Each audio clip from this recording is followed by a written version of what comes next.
Yan ang PTV Balita ngayon. Hinikayat ng Department of Foreign Affairs sa mga Filipino seafarer na iwasan muna ang paglalayag sa Red Sea. Ayon sa DFA, nananatili kasing mapanganib ang pagdaan ng mga barko roon dahil sa tensyon sa pagitan ng Israel at Houthi rebels. Payo ng DFA sa mga Pilipinong tripulante, maaari nilang gamitin ang kanilang karapatan o right to refuse sa kanilang mga employer at ship owner upang hindi ma-deploy sa mapanganib na lugar. Matatandang nito lamang August 21, isang Greek-flagged oil tanker na lula ng ilang Pilipinong tripulante ang inatake ng mga Houthi rebel. Nakaligtas naman ang 23 seafarer ng barko at kasalukuyang inaayos ang kanilang repatriation.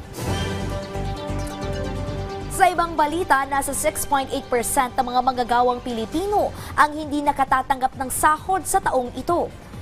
Yan ang kinumpirma ni Labor Secretary Bienvenido Laguesma sa deliberasyon ng kanilang pondo sa House Committee on Appropriations. Ayon kay Laguesma, nakalulungkot isipin na hindi nakatatanggap ng sahod ang halos 1 milyong Pilipino sa kabila ng kanilang pagtatrabaho.